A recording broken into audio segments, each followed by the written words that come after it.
Então, gente, outro fenômeno também bastante característico nas entrevistas é a simulação e a dissimulação. Na vida animal, os animais simulam como forma de sobrevivência, uma estratégia de sobrevivência, e com nós seres humanos também não é diferente. É mais ou menos nesse mesmo rumo. A simulação é a tentativa do paciente de criar, apresentar voluntariamente um sinal, sintoma que ele de fato não tem. Então, a gente está lá na entrevista, tentando conhecer o paciente, e ele começa a fingir algum sintoma, provavelmente para benefício próprio, ou então ele até tem algum sintoma, algum transtorno, só que ele aumenta novamente para benefício próprio. Alguns autores falam pra gente que a simulação é a arte do engano. Então a gente precisa ficar atento a esse engano pra gente não cometer falhas na nossa profissão. O que o simulador faz? São pequenos sinais. Ou ele não explica bem o que ele está passando, qual é o sintoma, qual é o sinal que ele tem, ou então ele explica bem demais, tipo como se ele já tivesse pesquisado pela internet ou dado uma lida para poder simular perfeitamente bem. E é por isso que a gente estuda muito profundamente o DSM, para a gente poder saber todos esses pormenores e não cometer falhas. Outros casos que também acontecem muito é quando a pessoa precisa, assim, receber um benefício social. Como eu falei, é sempre para benefício próprio. Ou então ela precisa escapar de uma ordem judicial para testemunhar em algum caso. E aí ela finge que, sei lá, tá com algum transtorno e não pode fazer o depoimento. Então, dentro da psicologia jurídica, por exemplo, acontece muito casos de simulação. Inclusive, a maioria dos artigos que eu encontrei era sobre psicologia jurídica, falando dentro desse âmbito. E também tem outro caso que acontece a simulação, só que nesse caso não é uma simulação por querer ou por benefício próprio. É de fato um transtorno, que é o transtorno factício por procuração, que a pessoa vai estar lá na terapia ou não, dentro da sociedade mesmo, e finge doença, simula transtorno, simula várias coisas. Tem até um filme na Netflix, só que nesse caso não é a pessoa simulando pra si, a pessoa simula que a filha dela tá doente, e é muito bom, inclusive. E aí a gente entende um pouco melhor sobre isso. Então, novamente, por que a pessoa simula vários benefícios?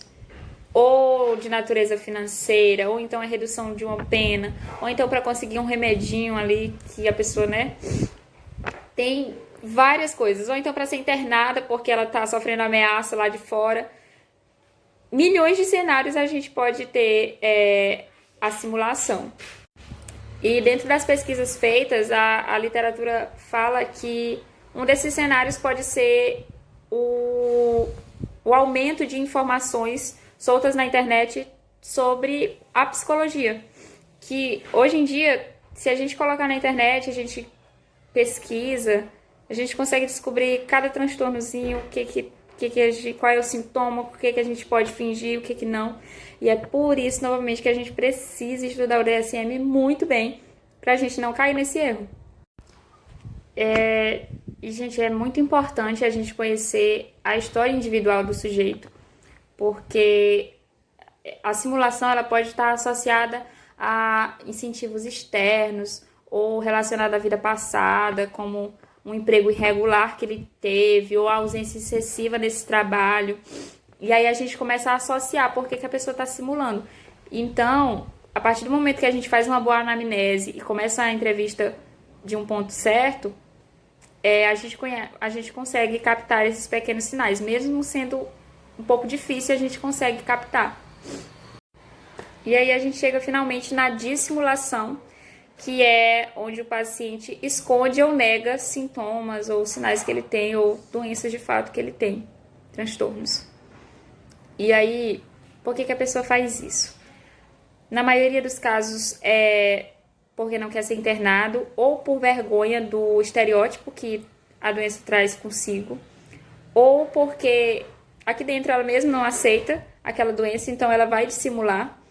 E aí a gente precisa estar atento a esses casos também, porque senão não vai ter um resultado bom para a pessoa, não vai ter resultado nenhum, na verdade. Então, às vezes, Tipo, a pessoa nega que tá com algum sinalzinho, mas aí do nada ela tá aqui conversando, aí ela dissocia, ou então ela começa a conversar com Barack Obama aqui do lado, e aí a gente vai perceber. É mais fácil de perceber. Não, perdão, não é que seja mais fácil.